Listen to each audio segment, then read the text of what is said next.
After working 86 straight hours at a law firm in Boston, I collapsed unconscious on the office floor.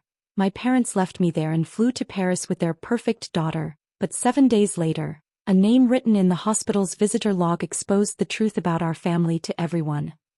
I fell face first onto the office floor at 3:42 a.m. law library carpet. The mixed smell of burnt coffee and old cologne.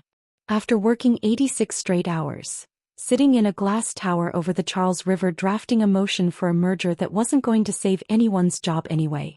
All I remember is the buzzing of the fluorescent lights and the thought that this is how people end, quietly between bullet points. When I opened my eyes, I was at Mass General and 4 in my arm and a nurse saying, "You're lucky. Security found you." There were 31 missed calls from the firm on my phone. Not a single one from my parents. And here's the part that still feels like a joke: they were in Boston. At the Lenox Hotel. Because they were flying to Paris with my sister, Avrain Celise Ketterly. My perfect sister. Newly engaged. Instagram filter life. I texted my mother, Valoria June Ketterly, from the hospital bed. I collapsed at work. "I'm at MGH. Her reply came almost immediately. "Oh no. We're boarding. Can we call when we land in Paris?" I laughed. The nurse looked at me like I might be in shock. You know what my family is like. Everything is curated. Christmas cards that look like magazine covers. My father, Corveth Allen Ketterly, retired but still consults. My mother runs a charity board like it's a competitive sport.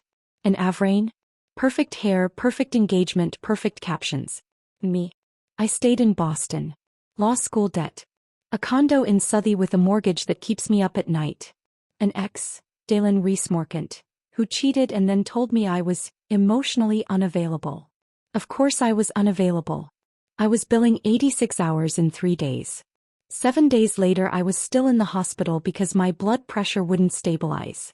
The cardiologist told me gently, "Stress doesn't care how accomplished you are." Then a nurse walked in and said, "You've had several visitors." I laughed. "Seriously?" She showed me the visitor log. Page 2. Dalen Rees-Morcant. 9:18 p.m. 3 nights in a row. My stomach dropped.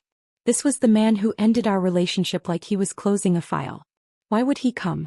I called you and said, "Tell me I'm not crazy." Why would he show up? You said, "Maybe guilt." I said, "He's not that simple." The nurse handed me an envelope. Inside was letterhead. Brent Howe and Wickmere LLP. My firm.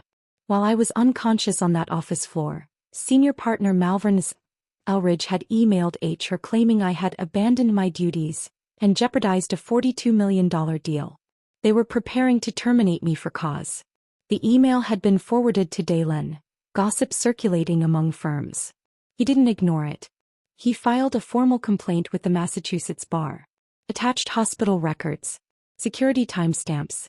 He argued that terminating an associate during a documented medical emergency was retaliatory and unethical. He signed his full name. 3 days later the tone from the firm changed. "Take all the time you need. Your position is secure." Translation: they were scared. Meanwhile, Paris photos flooded social media. Eiffel Tower. White dress. Captions like, "So proud of our daughters." Daughters. I sent my mother a picture of the visitor log with Dalen's name circled. She called immediately. "Why is he visiting you?" "That's the question," I said. But there was something she didn't know. Before our breakup, Dalen had told me something in a rare unguarded moment. My father's consulting wasn't optional. He had borrowed against our Ohio house to invest in Avrain's fiancé's company Virexon Arcadia Systems. A risky startup. Who reviewed the initial agreements? I did. Who flagged concerns about inflated projections and vague disclosures? I did. And I was told to be supportive. So from my hospital bed I made 2 quiet calls. One to a former classmate, Chiron Vale Ashford, now working in venture compliance. Another to Zarel Knox Harrow, a reporter I once helped on a pro bono housing case.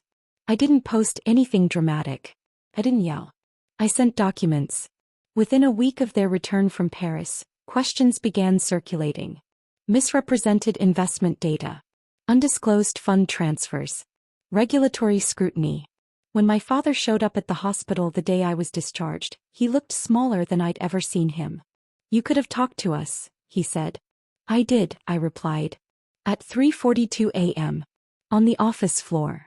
My mother cried quietly in the corner chair. Avrain didn't come. I didn't destroy them. I didn't need to. Virexin Arcadia Systems collapsed under its own weight. The engagement was postponed. My mother stepped back from the charity board, temporarily. Consequences came from facts, not fury. As for me, I left Brent Howell and Wickmere. Dalen helped me lateral to his firm. Different floor. Different leadership. Windows that actually open. Do I trust him completely? No. Have I forgiven him? Not entirely. But he showed up. When my own family didn't. I sold the Southey condo.